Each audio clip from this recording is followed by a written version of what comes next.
Gren, a language for modern software development.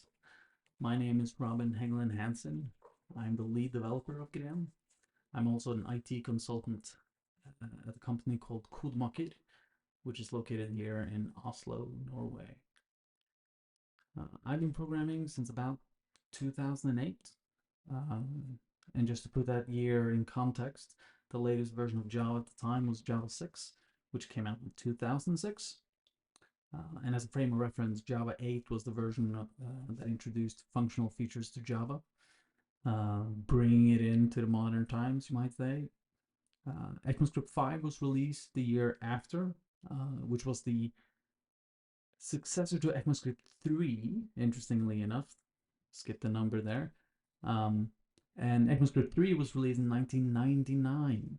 So there had been nothing going on for 10 years in the JavaScript language.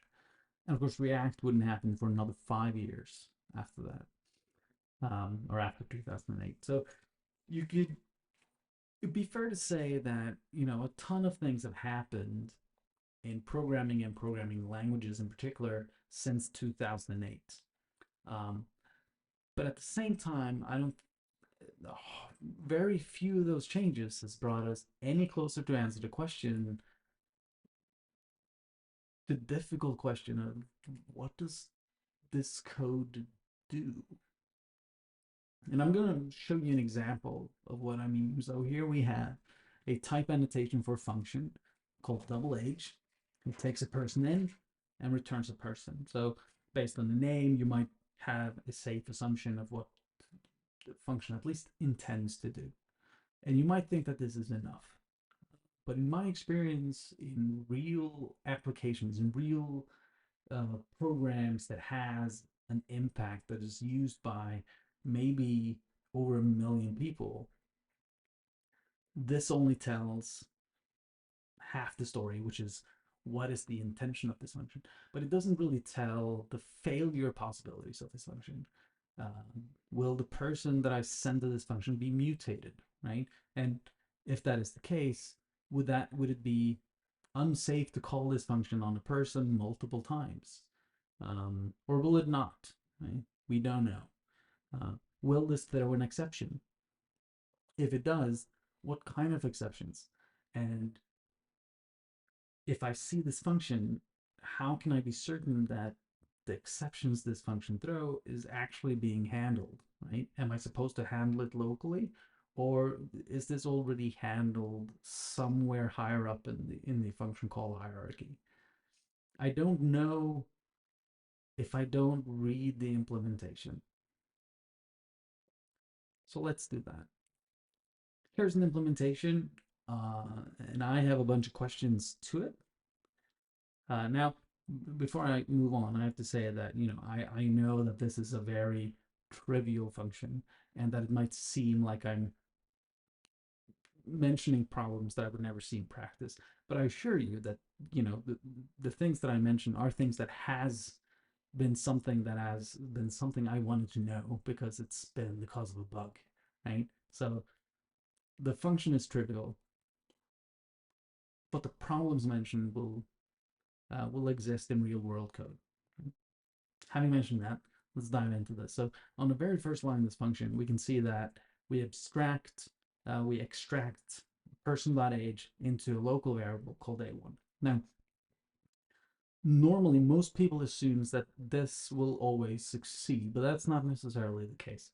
So in JavaScript and in many other mainstream programming languages, you have something known as getters and setters, which is a way of making a innocent looking property access like this actually be a function call. And with functions, you have all the same functions we mentioned already. Will this mutate the object? We don't know. Will this mutate global state? We don't know. Does this trigger any potential side effects like spawning a keylogger? If will it mine bitcoins? We don't actually know. All of these things could potentially be true when accessing person.age. The only way to be certain is to read the implementation of person and see if there's a getter defined for the age property. So we don't know. Um, Next, we have person.validate age. The return value here is not being used. So is validate age supposed to work by throwing an exception? And that again leads us to ask the question, if so, what exceptions? Which exceptions are validation based and which exceptions mark just programming error? We don't know. Were we supposed to rely on the return value? And is this invocation of this method a mistake? We don't know. And of course, does it trigger a side effect? Does it affect global state? Does it affect local state? We don't know. Moving on, we extract person.age again. Now, to me, this reads weird. Like, why is this defined as a third line? Why isn't A1 and A2 defined together, right? And so you might assume that at the very least, shouldn't we move some lines to group similar operations? But considering person.age could be a function call, considering function call can change state, throw exceptions, perform side effects, etc., we don't actually know if that's a safe operation to perform. So we can't move any lines here unless we know that to be safe. And the only way to know if that's safe is to read the implementation of person. And then we set person.age to A1 plus A2. You might assume that A1 and A2 are the same value, but you're not guaranteed for that to be the case because of mutation and getters and setters. So you'd have to check the implementation. Now here we do get the answer. Is the input value being mutated? In this case, it's yes, unless the setter has been overridden with some crazy implementation, although I have experienced that as well. We don't know. So we could check the implementation person, but I think I've illustrated my point, and that is this code might seem quite trivial, but the language doesn't actually guarantee almost anything of what we've seen here. And so in order to understand if something is safe to do, if we want to know if calling a function twice or moving functions around is safe, we actually have to know the underlying implementation. Um, and that's what we do. At least that's what I do. I tend to read a lot of code, and a lot of code I tend to read just to make sure that code doesn't do something that I wouldn't assume it would do. And that honestly shouldn't be necessary, and it doesn't really scale very well. So when I learned to program, keeping the entire implementation of some program in your head was almost possible, right? You, of course, I wouldn't remember line by line, but I would remember roughly how things worked. But now, 16 years later, program has expanded in scope and size and in team number, right? Remember, the developer count has increased. And so remembering parts of a code base is getting harder. And so the way that we've always done things just doesn't scale. And it becomes hard to manage. But there are, the languages have still changed. So what is it that has actually changed? Well, we got a nicer syntax for things. So this is how you would define a class in ECMAScript 3, right? We will define this intermediate executable function. Then we would create a constructor function, and whatever is attached to that constructor function, that would be public, and everything that wasn't attached to that constructor function would be private. And we would essentially have very simple classes. It would do most of the things we needed. And then inheritance, you would be able to do inheritance, but it will look a little bit more funky. But we had patterns for this. It worked, right? Then ECMAScript 2015 came along, and you had dedicated class syntax. But you will note there's very little difference between these two snippets of code. Uh, the last one looks nicer, but most of the code is the same. Is there anything wrong with nice syntax? No, not in isolation. But when you're adding it to a language, there are two things that tend to happen. First, you make the language bigger. And so there's some historical cruft. And if you want to learn code by reading open source libraries like I did, increasing the size of language makes it easier to come by code which you don't understand. And so it makes the language a bit harder to learn simply because you're increasing the size of it. And the second thing is that no one I've found out, no one wants to seem like it's out of date. And so if you introduce new syntax, everyone, from frameworks to libraries, will tend to race to implement that syntax. In JavaScript's case, people did that race and updated all their syntax even before we had common browser support for that syntax. And so we introduced Babel, and now a dynamic language became a compiled language. Um, and if it's done because you're getting things that you couldn't do before, that's okay. That's a worthwhile trade-off. But if you're doing it just because code looks nicer, an entire ecosystem has added a lot of churn for very little real benefit, in my opinion. Another sort of example of this is that Java, which used to be a purely object-oriented language, for some definition of pure, it's now also functional, right? You can write functional code in Java, uh, and it's okay, right? But is it helpful? And I would, I like, as a language which wasn't originally defined for functional programming, it will never be like, you will always know that Java wasn't implemented for functional programming. So it won't be really good. But of course, if I'm forced to write Java, and me being a functional programmer, like, I will enjoy that I can write functional code in Java. However, the language, not only has it grown in size, making it harder for beginners or people new to Java to learn it, you've also now introduced one of the worst productivity killers of all, which is choice. Now, choice is often considered a good thing, um, but the largest productivity boost that I've ever experienced was when I came across Go format, or in fact any source code formatter, because that took away the choice of how to format code. And in the end, whether you implement something using uh, functional or object-oriented approaches is not hugely important. Right? There are certain cases, definitely, where functional style is very beneficial, and there are certain cases where object-oriented is very beneficial. But in the end, what matters most is that you understand your language and know it well and know when to apply patterns in different cases. And in that case, having a team discussion, or maybe even just a continuous discussion over pull requests over what style to pick, just reduces productivity, it doesn't increase it. Right? And I guess the third point to this is that if you have a language which supports different paradigms, I would argue that the developer, unless specially interested, will never truly become a good object-oriented programmer or a good functional programmer or a good logic programmer.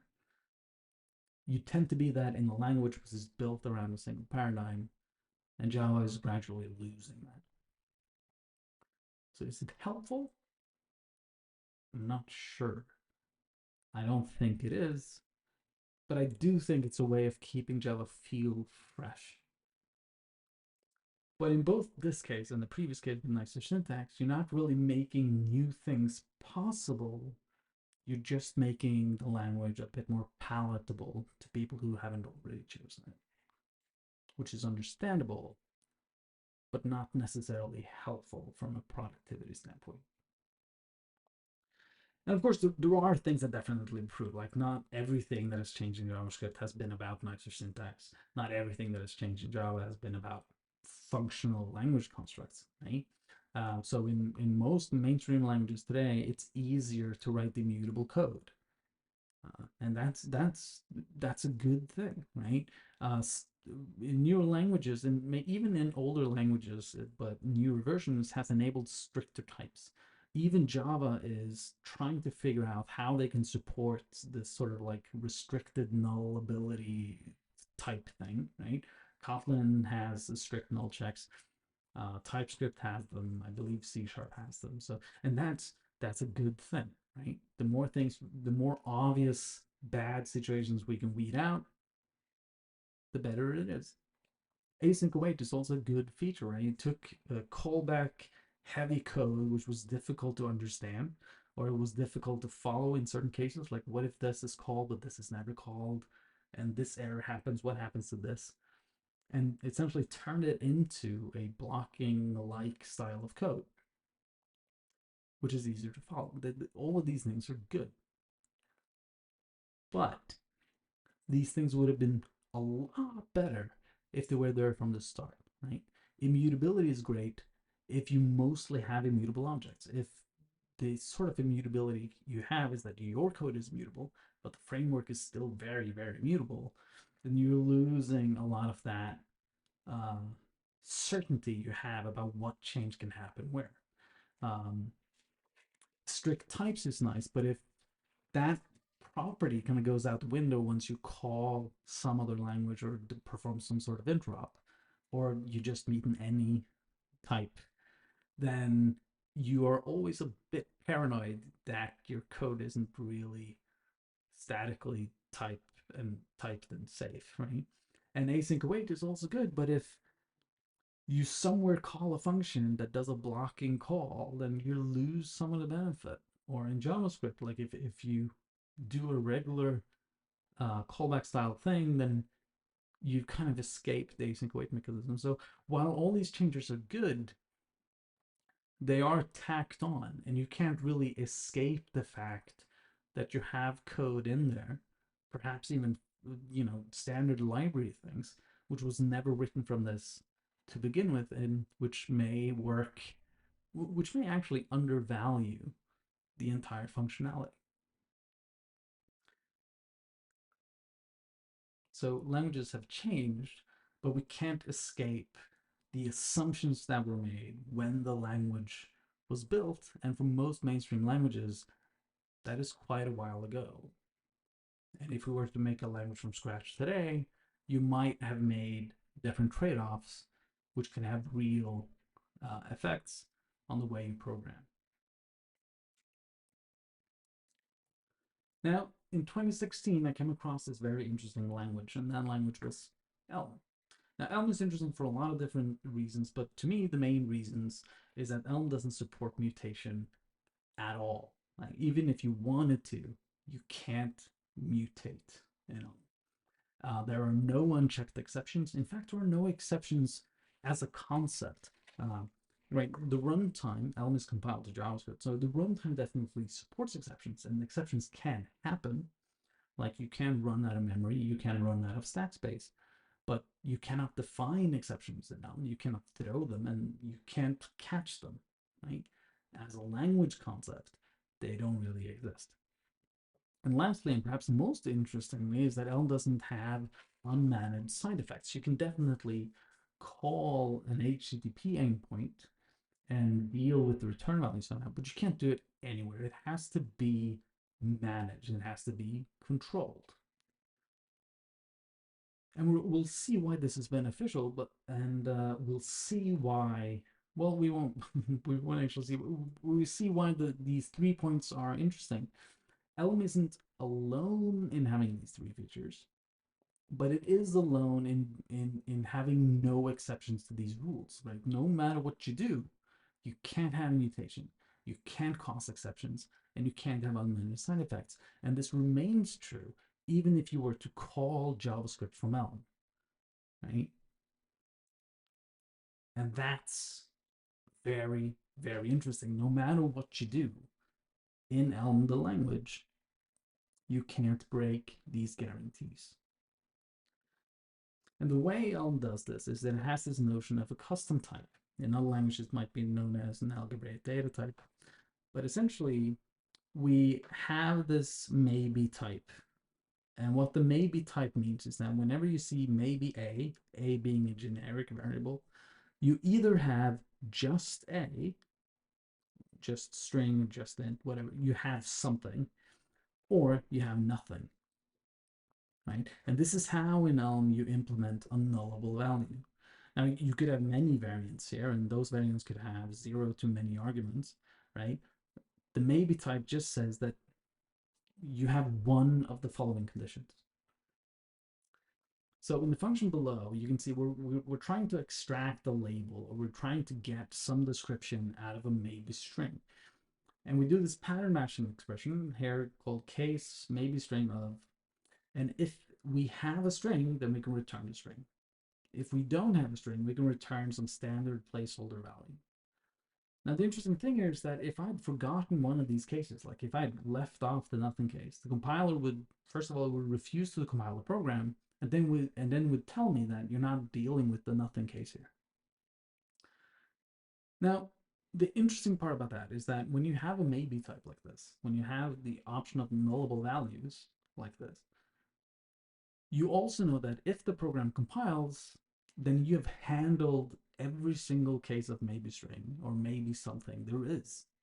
So null pointer exceptions doesn't exist in Elm because all of that is dealt with at compile time. And this concept can be taken further. So here we have a result type, and it looks very much like the maybe type, but the difference here is that the error case can have data associated with this as well. So either you have a value, everything went okay, and here is the value you expected to have, or something went wrong, and here is the error that you got. So let's pretend for a moment that I've called an HTTP endpoint to get information about the current user. Now this returns a result. Either I get the user that I'm asking for, or I get a user request error telling me what sort of error has occurred. And then again, I have to pattern match on this. If I have a user, I can return a string saying that you're now logged in as this particular user, or something failed. Now in this case, I'm not really dealing with the error in a very good way. I'm just returning a generic error message. But I am getting the concrete error that has occurred, which means that I could be even more detailed in my response. And again, we get to the point that if the program compiles, then every single case of result has been handled. It hasn't necessarily been handled well, but it has been handled explicitly.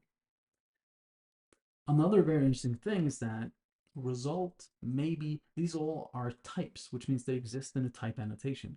So if you want to see if a function can fail or not, you can simply check the type annotation. You don't have to check the function at all, which is a very, very powerful thing when debugging, right? If you're seeing a particular error, you can weed out all functions that don't deal with errors, which is a surprising number of lines of code. And finally, we have something known as tasks. And tasks is a way of representing a side effect. Like results, tasks can fail or they can succeed. And so the type definition isn't very interesting. But what is interesting is that they are a value, right? And the way they are executed is that your Elm program returns it at the root level. And if you don't do that, well, then the side effect will never happen. It will never be called. And this gives you a lot of power over what sort of side effects can happen and when they can happen. So let's go back to our earlier example. This was the TypeScript that was written. And this is how it would translate directly to Elm. Now, the syntax is a little bit different, but we still have a double age of person coming in, person going out, right? And then we have this let block, which is a way of defining variables or constants in Elm.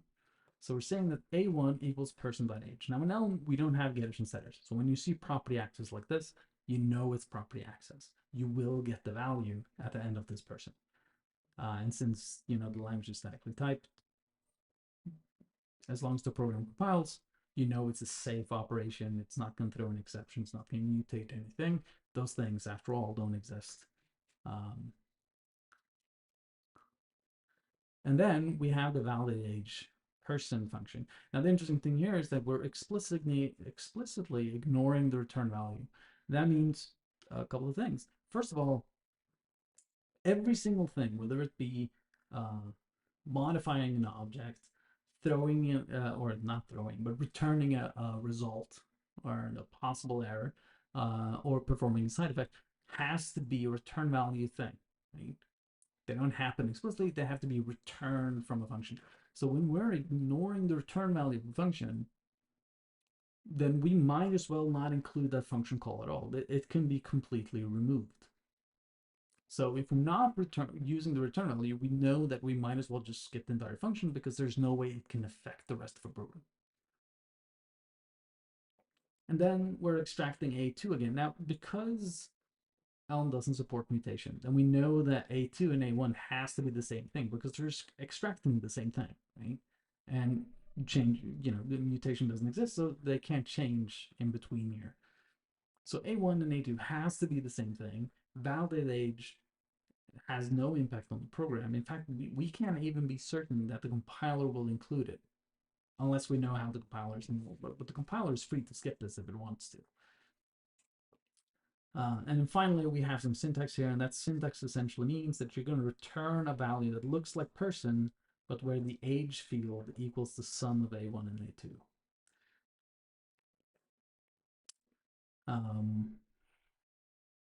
So it's very easy for us to know what this function does. In fact, we can be given the guarantees of the language, we know that this function can easily be rewritten to this. This is safe. This is equivalent to what we saw. We're guaranteed it is, right? We don't have to check the implementation of validate age. We don't have to check the implementation of person. We know this to be true without having to read anything else. In fact, unless we were interested in the implementation, we could actually do with just the type annotation here. Right? We could see double age takes a person, returns a person. It doesn't return a result of person. It doesn't return maybe person. It doesn't return a task person. It doesn't perform any side effects. This is a pure computational thing. And that is very, very powerful. And it makes it much easier to understand a code base simply by the fact that you don't have to know everything to know the important things. Right? So that's a very, very powerful thing. Now, Elm also has a lot of other benefits. It's a very small language with clearly defined rules. In fact, you've already been exposed to most of the syntax of Elm. It's a very small language, but it has enough things that compose well enough together that you can actually write most sorts of programs. And that makes it very easy to learn as well. It's very fast to learn Elm language and start writing production code. And that's a good thing. It also has fantastic error messages. And I believe the philosophy here is that the error messages shouldn't only tell you what is wrong, they should give you a hint as to how to fix them. And they're written in a very human, readable way. So it's easy. Sometimes I just read the error messages and like, oh, obviously that's wrong, right? Many other languages are quite cryptic in the sort of errors that happen at compile time or execution time. So Elm is very, very good at that. It's also ridiculously fast to compile. Like if you're spending more than 5 seconds compiling a program, then you have a big program. Like a very big program. Elm is insanely fast compiled. So even though it's a compile language, it almost feels dynamic because the compilation time goes so quickly. It's negligible. And finally, type annotations are optional. So all the type annotation you've seen, I could have left them out, and the compiler will still figure out and do the right thing. And that's very helpful when you're just trying to prototype things. So maybe even when you don't know the type annotation, you can just leave it out, or you can purposely type in the wrong one. The compiler will just tell you what the right one is. So the compiler knows what the type should be. The type annotations are there partly to help out the compiler give more concrete error messages, but also as a way of documentation. So that's pretty great. Now, there are negatives about this. There are cons to any language, and Elm has a few as well. And that is that purity with no escape hatches, all purity, makes certain things awkward, slow, or impossible. Everything has to be return value. There are certain things you can't do. If you want to implement an algorithm that makes use of mutation, you obviously can't do that. If you want to cache the result of a function call, you can't just implement the function call in a way that makes use of mutations and side effects, because those things aren't allowed. You can still perform caching. You just have to do it in a different ways that might be a bit more verbose. But the trade-off there is that it's easier to understand what code does when there's less magic involved, right? But that's the thing to be aware of. There are also some limitations on interrupt that can make it hard to utilize existing packages. And by the existing packages, I'm referring to JavaScript packages. Right? There are certain JavaScript packages that would be very nice to make use of from an Elm program. Maybe packages that um, I don't know, something that makes use of canvas and does a lot of visualizations. Maybe that'd be great to use from Elm, but you don't want to re-implement 100 kilobyte libraries. So you want to make that. Elm has certain limitations on interrupt that makes that a bit hard. First of all, you can't really uh, include a JavaScript file as part of an Elm package. You can't even have ports. Ports is the way of defining how to communicate with the outside world. You can't have that as part of a package. Anything that kind of goes out of the Elm runtime has to be a command, which is hard to compose with things. Um, and even if it didn't have to be a command, it has to be a task, which is sort of like a promise. Um, which means like if you have a JavaScript package that is pure, you still have to treat it as impure from now. So that can make things a bit hard, a bit awkward, I guess. And it kind of incentivizes implementing things purely in Elm to get all the benefits, but that's what it is. And I think perhaps the most important, or the biggest limitation or the biggest con of Elm is that even though the guarantees the language provide is generally useful in all domains, Elm really only has first class support for front end development. Um, there is no reason why the things we've just talked about wouldn't be equally or even more important when writing a backend. But Elm doesn't really have support for that. Now you can do it, right? But there's not a great community around it. It's not a lot of ready-made packages for it. It's just not a good experience, especially now when compared to front-end development. Now, even with all these cons, right? Most projects that I think, well, actually, all front-end projects that I've worked on since I started learning programming would have been better off without. Not even a question in my mind. It would have been better off in Elm. And I always thought, like when I got into Elm, like yeah, it only supports front end development. Yeah, there are some quirks around interrupt, but I always thought those would be fixed. I always thought that Elm would end up having great backend support and conquer the world, and that didn't happen. And so, about 3 years ago, I gave up waiting and I started to do something about it, and that something is Gren. So Gren is a new programming language. It's based on Elm. The name means branch. It's a Norwegian word, which is why you might have picked up that I'm saying it a bit oddly. Gren means branch, and it kind of pays homage to the country of origin here in Norway, and Elm, which it is. It started its life as a fork of Elm, but now it's its own thing. And the goal of Gren is to have all the benefits that we just talked about concerning Elm, right? It wants to be small. It wants to give you all the guarantees of no mutation, no side effects, no exceptions, not even in the case of interop.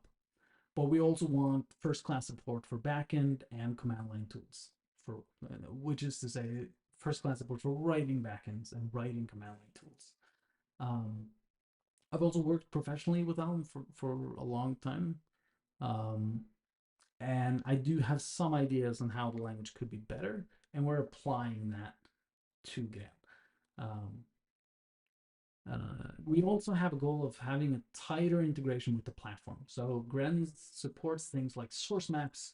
It supports nodes, single executable application API. It uses JavaScript arrays instead of linked lists, which Elm use, partly because JavaScript understands arrays. It has no understanding of lists, so we use arrays.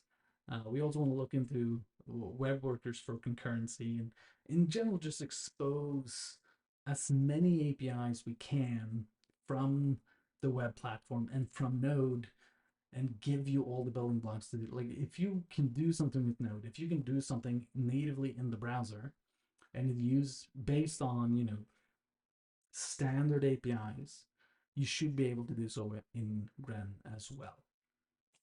And finally, we want to make interop easier and more flexible, but not by sacrificing the guarantees we talked about earlier. We should make it easier as long as we don't violate the guarantees that we already provide. So that's Gren, and I think now would be a good time to show you what it looks like and how it can be used. So here we have my command line. I'm going to show you 3 demos. The first demo is arguably the most important one, namely Hello World. So here we have a short directory. The most important things are the main Gren file, which just contains a module definition. This is the main module. It exposes a main function or a main constant. And that main function is hello world. When the Gren compiler sees a main function, it expects that to be the definition of your program. And when it sees that the main constant is defined as a string, then it will simply output that string. So if you're making some very simple applications, or if you're just testing out Gren, like I'm going to test out an if expression, and if this is true, it's going to return this string, or if that's false, it's going to return that string. This makes sense. This is a way of essentially just exploring the language or exploring some API. So we can use npm to install Gren, in which case we can call the compiler like this, and then we can execute it using Node. That's what we use as the underlying backend platform. And you can see it spits out hello world. Now, if you have ever seen Elm before, you will recognize the gren.json file. It essentially states the dependencies of your project and what sort of project it is. So here we can see it's an application, and we can see it targets the Node platform. And this is the thing that decides if it's a backend command line thing or if it's a browser thing. So when you're specifying that this is targeting the Node platform, you get access to the Node core package, or the standard library, if you will. So you can go over to packages.grenlang.org and you can see the documentation for the core packages. You can also see the available third-party packages that exist and register on your own. And if we click on the Node module, this is the standard library, which is specific for writing Node.js applications. You can see you have access to calling Unix processes, doing file system operations. You have access to an HTTP client. You can set up an HTTP server. You can do some terminal things, right? Now, this is not by any stretch all the functionality that Node.js offers. This list will grow in time, but we already have, I believe, the most important APIs available. And of course, we have a similar core package for the browser as well, which gives you access to like a virtual DOM. You can define HTML things. We have local storage, session storage, and a bunch of things. All right, so that was Hello World, the exciting demo. If we take one step up on the complexity ladder, we can implement a cat-like program. And by cat, I mean the Unix cat program. It's a program that takes a file as an argument, then reads the file and dumps the contents of it to screen. So we're just going to start by compiling the application, then we're going to run the application, and we will spit out the contents of gren.json. And that works. So let's see how that was implemented. The main Gren file. So you can see there's more things going on here. This time, the main constant, if you will, is a simple program. A simple program is a program that can perform side effects, and side effects only. So it can perform one or many side effects, and in this case, we are simply going to take um, an argument from the command line. We're going to expect that to be the location of a file. We're going to read that file and spit that out. So that's 3, 4 side effects, right? Now, Gren has this the notion of a permission system when you're writing Node.js applications. So if you want to perform side effects, you first have to retrieve a permission to perform a certain type of side effect. So if we want to read from the file system, we have to obtain a file system permission. If we want to set an HTTP server, we need an HTTP server permission. Now, the interesting thing about permissions is that they can only be retrieved from an application.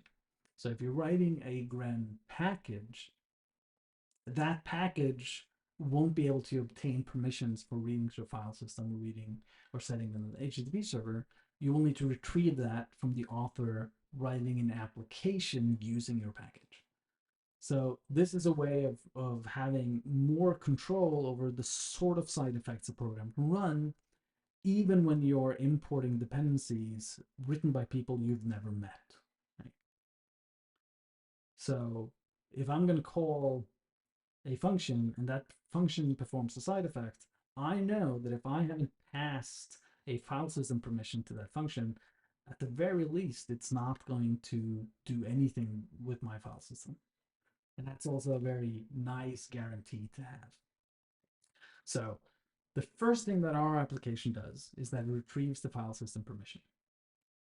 It then reads the command line arguments and takes out the third argument, which is the file path. The first 2 arguments is the name of the Gren JavaScript bundle, and the first argument is the node executable used to interpret the program.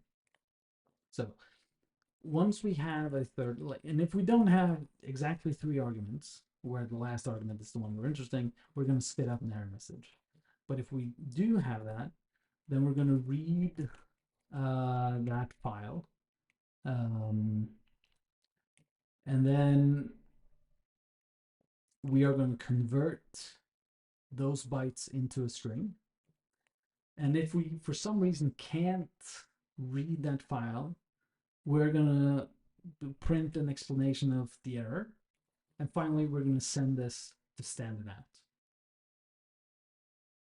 So this is probably not as succinct as Python, but it's statically typed and side effects are carefully controlled. So if you're writing more than just a, what is this, a 34, 35 line script, you know, the longer your script becomes, the more important these sort of guarantees become, right? If you have a big 10,000, 20,000, 30,000 line application, these things are really, really good. And now we're going to look at the last demo, our most complicated demo. And I think I'm going to show you what it looks like first. So here you can see we're actually drawn 2 menus and we can navigate between them. And this is written entirely in Gren using a framework called Gren 2e for Gren Terminal UI. So that, and then we're going to look at the implementation of that. So now we've come to the point where we're defining a full program, not a simple program, but a full program. And the difference between a simple program and a full program is that the latter are just program. I'm just going to say program. It's that a program, in addition to be able to perform side effects, can also have state. So the way this works is that we first have to define an init function, and the init function defines the first side effect that happens and the known good state or the initial state. Then we have an update function which takes a message of what to change and the current state, returns the new state. And finally, we have a view which takes the current state and returns a visual representation to show to the user. We also have subscriptions and an on input message here. I'm not going to go too much in detail on that because it's not important to this particular example. And there are many programs who don't really need these things. I'm just going to skip that. And if you ever write a full Gren program, you will learn about it in due course. Um, but here we define the state of the program. Typically, we call this the model. So we have a reference to standard out, and then we have a selected row and a selected column, which is what this highlighted field in the application is. So the init function says that selected row and selected column equals 1 and 1. And then as a side effect, we're going to run a command that hides the cursor. And the cursor in this case is the white rectangle you see moving on the screen. So when we start the application, so when we start the application, we will see that cursor disappears. So that's what that side effect does.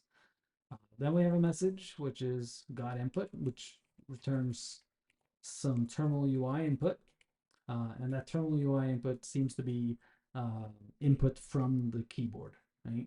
So if we hit escape, we're not changing the model, but we will exit the program. If we press the arrow up key, then we will change the selected row, but otherwise perform no side effects. Arrow down, arrow right, arrow left does exactly what you think, but the interesting thing here is that we're changing the model, but we're not actually doing anything through UI. It's a separate step.